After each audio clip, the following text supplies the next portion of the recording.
next speaker is Sophie Mirabella, member for Indy, Shadow Minister for the Status of Women. She's been standing in the rain next to me and feeling short, like most people do. Would you please make her very welcome?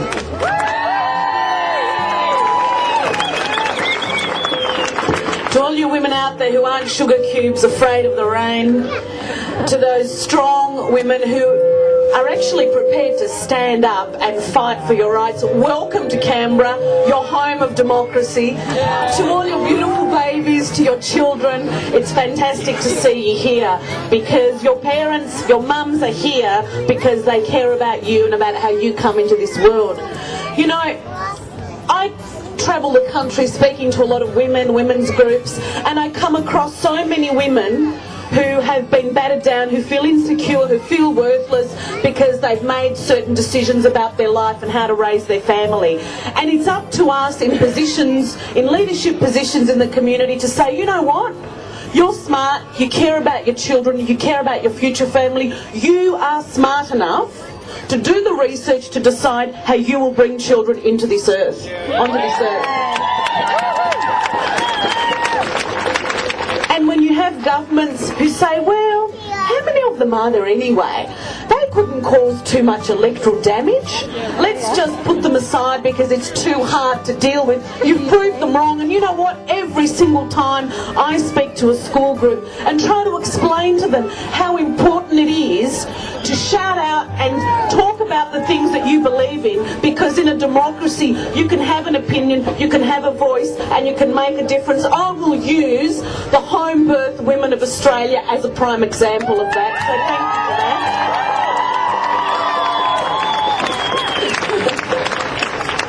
A special welcome to a lot of women from rural and regional Australia.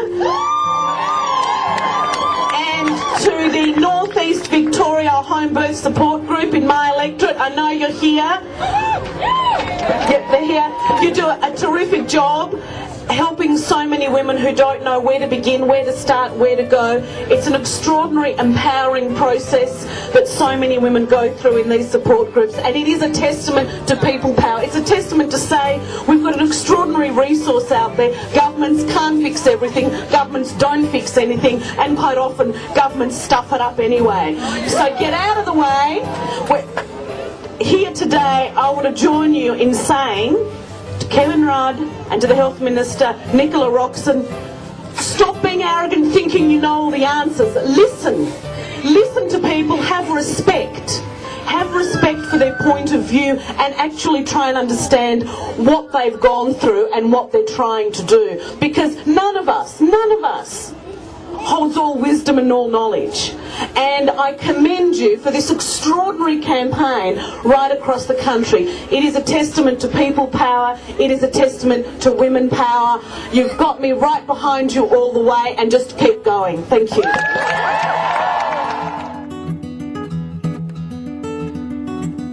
Is the member for Bowman, and in another life a GP obstetrician. It's refreshing to see what an outstanding grasp he has on the reality of home birth. Would you please welcome Andrew Gaming?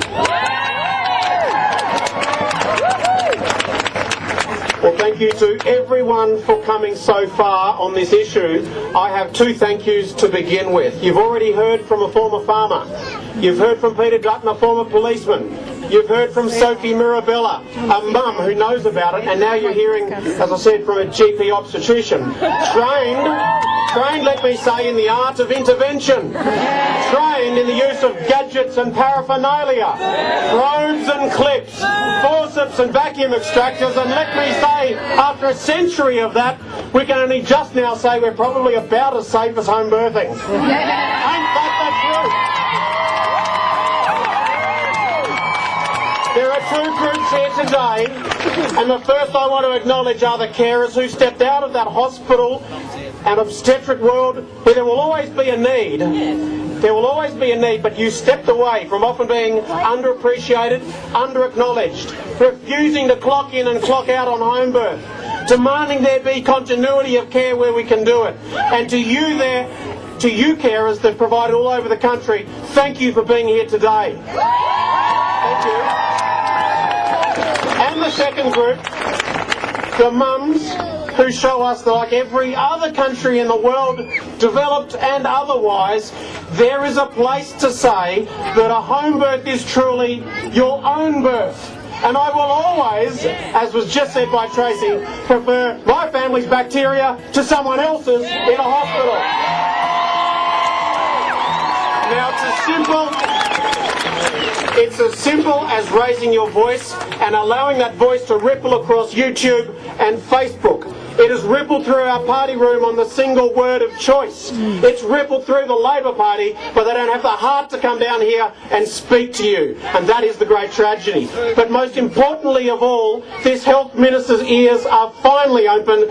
You have achieved a small win on Friday, but that was just feeding the chooks. Let us not step until your objectives are achieved of having a decent indemnity program nationwide for deliveries. Number one. And number two, that just like every other health professional who gives their love and care, their expertise and commitment both in their surgery, the hospital, the birthing centre and in the wider community, let our midwives and carers do the same thing in Australia like every other country on this planet. Thank you.